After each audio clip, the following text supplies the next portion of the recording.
Yes, students, this is sum number 5 from exercise 2.3 given on page number 100. Again, we have got the values of the two variables x and y, and we have to find out Spearman's rank correlation coefficient. So, as I have explained in the previous video, what we have to do? First, we have to give the ranks to the given values. So first column will be r of x. तो यहाँ पे जो सबसे बड़ी value है, you can observe, सबसे बड़ी value है 191, तो ये हो जाएगा रैंक 1. 191 के बाद में जो उससे छोटी वैल्यू आ रही है दैट इज 185, ये हो जाएगा रैंक 2. 185 के बाद में जो वैल्यू आ रही है that is 163, so rank 3. Then 63 के बाद में 62, तो रैंक 4. 62 के बाद में अगर हम ऑब्जर्व करें तो कौन सी वैल्यू आ रही है? 157, so that will be rank 5. Then 56, so that will be rank 6. Then 53, rank 7. So in this way you can allot the ranks. Now come to the rank of y. ये y variable, अब इसे इसकी values को rank देना है. Okay, सो सबसे बड़ी value है 170. 170, हाँ 170, तो 170 को आ जाएगा रैंक 1. 170 के बाद में जो उससे छोटी वैल्यू है that is 162. Okay, so here you can observe कि जो हमारी वैल्यूज है वो रिपीट हो रही है. अभी तक हमने जो भी सम्स किए थे in that values were not repeating और रैंक देना सिंपल था. लेकिन यहाँ पे क्या हो रही है? वैल्यूज क्या हो रही है? रिपीट हो रही है. अब हमें 162 जो ऑब्जर्वेशन है वो 2 बार रिपीट हो रहा है. अब हमने रैंक 1 दे दिया है. अब इसके बाद में जो हमें रैंक देनी है, सेकेंड रैंक देनी है. तो सेकेंड रैंक के लिए हमारे पास में 2 वैल्यूज हैं. तो हम स्टार्ट करेंगे, हमें रैंक देनी है सेकेंड.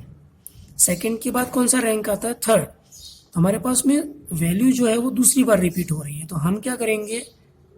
आगे वाले रैंक को प्लस कर देंगे और फिर क्या करेंगे? हमारे पास में 2 वैल्यूज आ गई, 1, 2. अब इनका क्या करेंगे?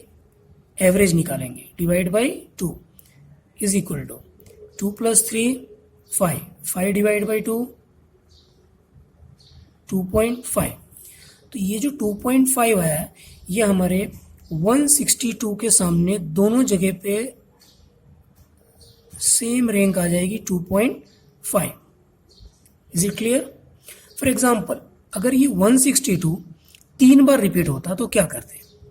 तो हमारे पास में 162, 162, 162 3 वैल्यूज आ जाती और हमें रैंक देना था सेकेंड.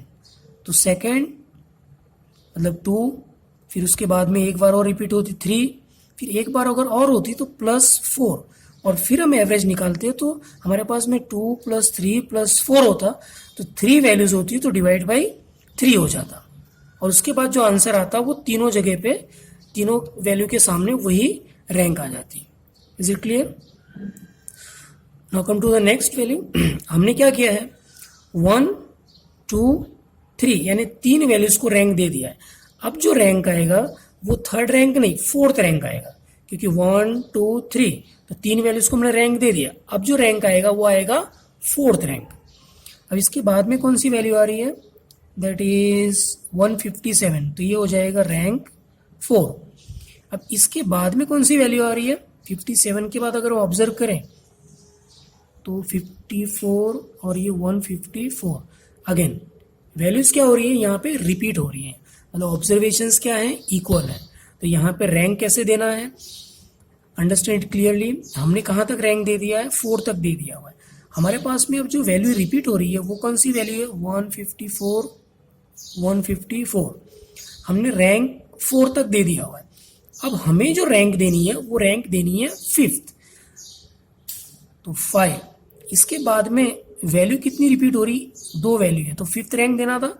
उसके आगे का रैंक कौन सा हो सकता है? 6, तो 5 + 6. फॉर एग्जाम्पल, अगर ये 154 3 बार होता तो आगे की रैंक कौन सी होती? 7। तो 5 + 6 + 7। और अगर ये 4 बार होता तो 7 के आगे क्या आता? 8। तो 5 + 6 + 7 + 8 और डिवाइड बाई 4 हो जाता। यहाँ पे हमारे पास में 2 ही वैल्यू रिपीट हो रही है, तो 5 + 6 और डिवाइड में क्या आ जाएगा? 2, क्योंकि हमारे पास में 2 वैल्यू और उसका एवरेज निकालना है। तो यहाँ पे आ जाएगा 11/2। तो 11/2 क्या हो जाएगा? 5.5। अब क्या करना है, जहां पर भी 154 है उनके सामने रैंक कौन सी आ जाएगी? 5.5। So hope you have understood. तो ये रैंक आ गया। हमने रैंक अब कौन सी देनी है? देखो हमने कितनी वैल्यूज को रैंक दे दिया? 1 2 3 4 5 6। तो अब जो बचेगा उसे रैंक देंगे 7। तो अगर वैल्यूज रिपीट होती है तो इस तरह से हमें रैंक अलॉट करना होता है। Now the next step will be same. Difference rx minus ry, rx minus ry, 6 minus 5.5, so it will be 0.5, 7 minus 7, 0, then 2 minus 2.5, it will be minus 0.5, 5 minus 4, 1, 3 minus 2.5, it will be 0.5, 1 minus 1, 0, 4 minus 5.5, so it will be minus 1.5. Okay, now we have to do the total of difference. Total हमें क्या देखना है? वो 0 ही होना चाहिए। सो minus 1.5 and 0.5 minus का total आ गया 2, then 1.5, 1.5, 0.52. Okay, so we are getting difference 0.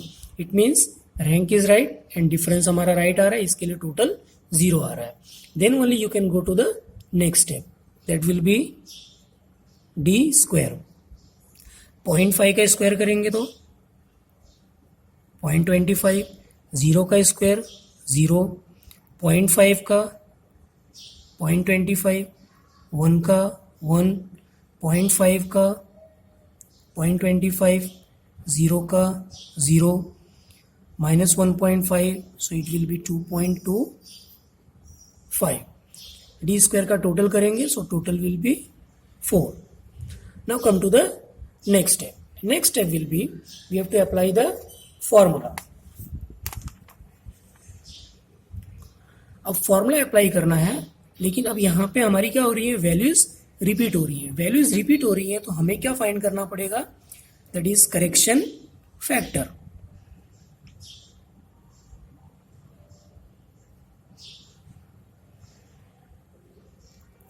Correction factor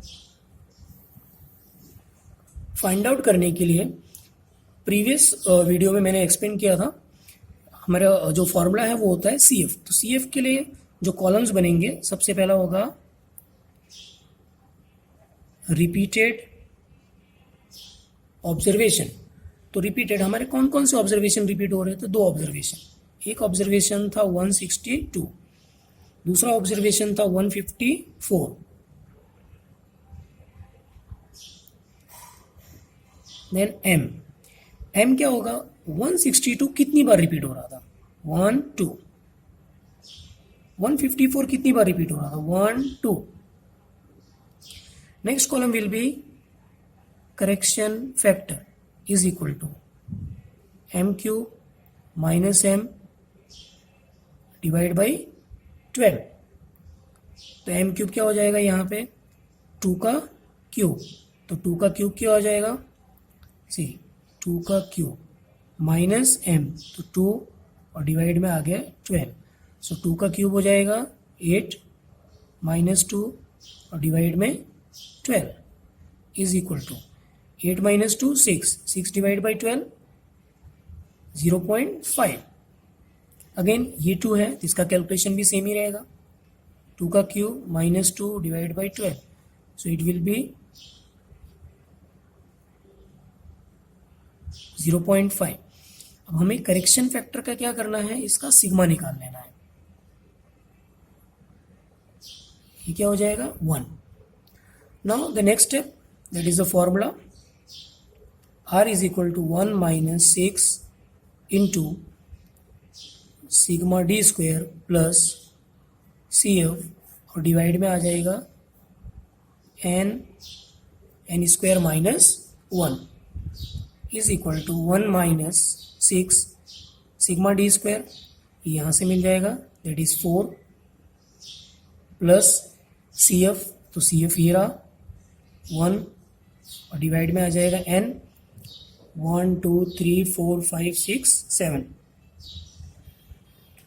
n square, तो 7 का square 49 minus 1 is equal to 1 minus 6 4 plus 1, so it will be 5, और ये डिवाइड में आ जाएगा 7 49 minus 1 48 into 7, so you will get 336 is equal to 1 minus 6 5 30 divide by 336. I am continuing here is equal to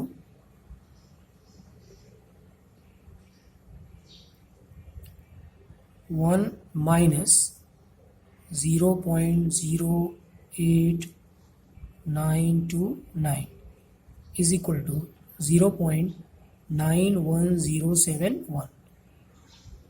Okay. So our approx value we will write down 0.91. So this is the final answer. Hope you have understood. Thank you.